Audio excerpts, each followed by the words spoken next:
নমস্কার বন্ধুরা, welcome back to our YouTube channel aspirant Mir. তো বন্ধুরা, চলে এলাম আরও একটা নতুন ভিডিও নিয়ে। যে ভিডিওটা নিয়ে করছি তোমরা হয়তো বুঝেই ফেলেছো যে কিসের বিষয় ভিডিওটা হচ্ছে। আমি ভিডিওটা করছি মূলত ওয়েস্ট বেঙ্গল পুলিশ কনস্টেবল 2024 নিয়োগ সংক্রান্ত। তো তোমাদের অনেকের মনেই প্রশ্ন ছিল যে দাদা এইবারে 7% হবে না 17% হবে। এই নিয়ে অনেকেই বিভ্রান্তের মধ্যে এবং এই কথা ভেবে অনেকেই ডিপ্রেশনের মধ্যে চলে যাচ্ছে। তো আজকে আমি তোমাদেরকে কিছু কথা বলতে চাই। তো প্রথমত আমাদের এই কনস্টেবল 2024-এর নিয়োগ এবং এটা একটি অনগোয়িং রিক্রুটমেন্ট। তো এই রিক্রুটমেন্টে কোনো রকম ওবিসির প্রভাব পড়ছে না। তোমাদেরকে আমি আরেকবার বলছি, তোমাদের এই রিক্রুটমেন্টে কোনো রকম ওবিসির প্রভাব পড়ছে না। আমাদের রিক্রুটমেন্টে যেটা বাধা হয়ে দাঁড়িয়েছে, প্রথমত একটাই বাধা হচ্ছে এই যে পেন্ডিং যে কেসগুলো আছে। তোমরা নিশ্চয়ই জানো কয়েকদিন আগে এই যে পিআরবি যে কেসগুলোর জন্য একটা নোটিশ দিয়েছিল যে মূলত 6টা কেস আছে।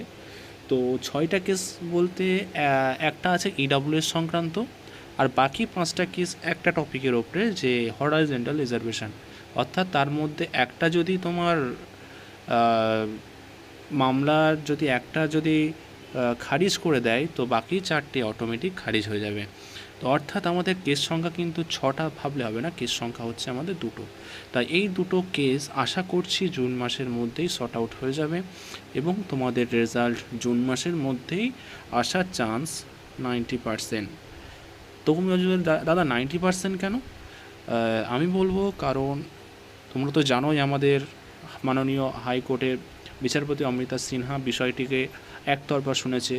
তিনি আমাদের পিআরবি যেহেতু উকিল ভোটের সময় ছিল না, তো মাননীয় বিচারপতি সেই উকিলের বিষয়টি শুনবে এবং পরবর্তী 1 থেকে 2টো হিয়ারিংয়ের মধ্যে কেসটা সর্ট আউট হয়ে যাবে। তো আশা করছি এই জুন মাসের মধ্যেই কেসগুলো সব ঠিক হয়ে যাবে এবং তোমাদের রেজাল্ট হয় জুলাইয়ের ফার্স্ট উইক নয়তো জুনের লাস্ট উইকে রেজাল্ট পেয়ে যাবে। আর তোমাদের রেজাল্ট আসবে 7% ওবিসি বি এবং ওবিসি এ 10% রিজার্ভেশনের ওপরেই। এই নিয়ে কেউ আর মাতামাতি করো না। আর যারা বলছে 7%-এ আসবে, তোমাদের জন্য ভাই আর কিছু বলার নেই। তোমরা হয়তো না জেনেই বেশি লাফালাফি করছো।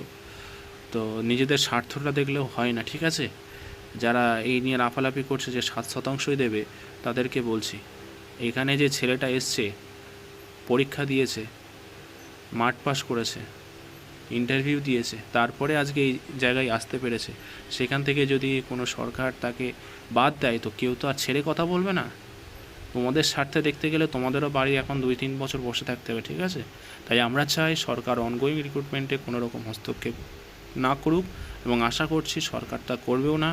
এবং 5 তারিখ তোমরা জানো যে পিআরবি সহ বিভিন্ন বোর্ডের মিটিং আছে। সেই মিটিংয়ে আপকামিং ভ্যাকান্সি এবং অনগোয়িং রিক্রুটমেন্টের ব্যাপারে তুলে ধরা হবে।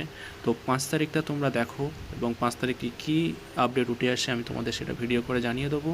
এবং 8 তারিখ, সবথেকে বড় কথা হচ্ছে 8 তারিখ তোমাদের পিআরবির উকিল থাকছে, ঠিক আছে? 8 তারিখ পিআরবির উকিল থাকছে এবং 8 তারিখ কেসটা উঠবে। তো কেসের ব্যাপারটা কি হয় না হয় আমি তোমাদেরকে জানিয়ে দেবো। তো ঠিক আছে, এতটুকুই ছিল তোমাদের আজকে ভিডিও এবং তোমরা কেউ চিন্তা করো না। আশা করছি তোমাদের সুখবর খুব তাড়াতাড়ি আসবে। তো থ্যাংক ইউ ভিডিওটা ওয়াচ করার জন্য এবং ভিডিওটাকে লাইক করো, শেয়ার করো, কমেন্ট করো। জয় হিন্দ, জয় ভারত।